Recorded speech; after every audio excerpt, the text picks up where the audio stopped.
जरा सोचिए, एक ऐसी जगह जहां एक तरफ दुनिया की सबसे ऊंची चोटियों की झलक मिलती हो और दूसरी तरफ दुनिया का सबसे बड़ा नदी डेल्टा भी हो। जी हाँ, हम बात कर रहे हैं पश्चिम बंगाल की। एक ऐसी जमीन जो अपने अंदर कमाल के विरोधाभास समेटे हुए है। पश्चिम बंगाल के दिल को समझना है तो हमें इसकी 4 खासियतों को जानना होगा। सबसे पहली है इसकी गहरी विरासत, जिसका प्रतीक है रविंद्र सेतु। ये सिर्फ एक पुल नहीं है, ये तो शहर की धड़कन है सच में।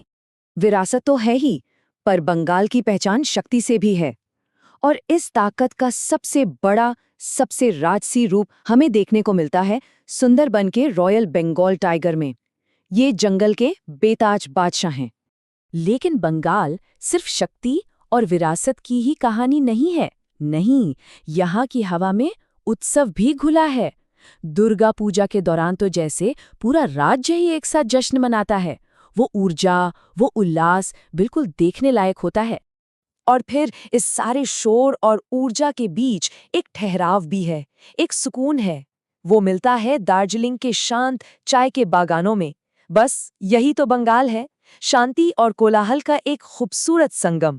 तो चलिए थोड़ा और करीब से जानते हैं पूर्वी भारत के इस राज्य को। आखिर क्या बात है जो उसे इतना अनोखा बनाती है? इसकी कहानी यहाँ के लोगों से शुरू होती है।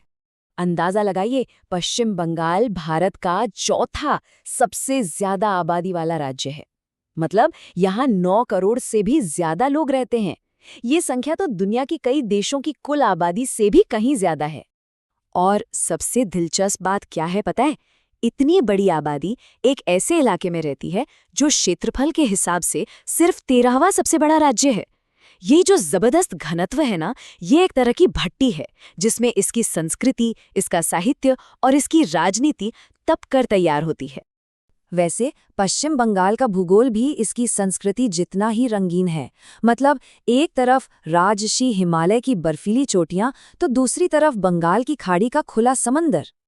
देखिए, एक छोर पर संदकफू की ऊंची चोटी है जो राज्य का सबसे ऊंचा मुकाम है, और दूसरे छोर पर है गंगा का विशाल डेल्टा जो दुनिया में अपनी तरह का सबसे बड़ा है।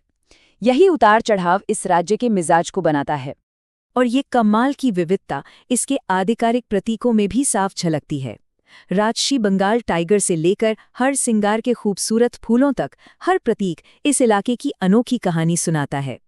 तो ये जो संस्कृति और प्रकृति का ताना बाना है, ये एक बहुत लंबे और अहम इतिहास की बुनियाद पर बुना गया है। एक ऐसा इतिहास जिसने न सिर्फ इस राज्य को बल्कि पूरे भारत को एक नया आकार दिया। देखिए, आज के बंगाल की कहानी को 3 बड़े मोड़ों से समझा जा सकता है। पहला, 13वीं सदी में इस्लामी शासन की शुरुआत। फिर 18वीं सदी में अंग्रेजों का आना जिसने इसे सत्ता का एक बड़ा केंद्र बना दिया।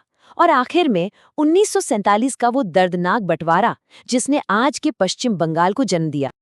और इसी उलझे हुए इतिहास से एक ऐसी संस्कृति पैदा हुई है जो अपने खाने को लेकर, अपनी भाषा को लेकर और अपनी कला को लेकर बेइंतहा जुनूनी है। बंगाली कल्चर की एक झलक चाहिए तो उसके खाने को देखिए, माछेर झोल और भात। इसकी मिठाइयों को चखिए, जैसे रसगुल्ला जो पूरी दुनिया में मशहूर है।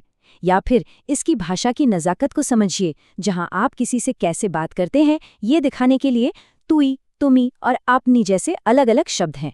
लेकिन एक मिनट, बंगाली संस्कृति का मतलब सिर्फ परंपरा निभाना नहीं है। इसका मतलब है सवाल उठाना, चीज़ों से टकराना। इसका सबसे बड़ा उदाहरण है 1960s के दशक का भूखी पीढ़ी आंदोलन। इन लेखकों ने समाज और साहित्य के बने बनाए नियमों को ऐसी चुनौती दी कि पूरे देश में हंगामा मच गया था।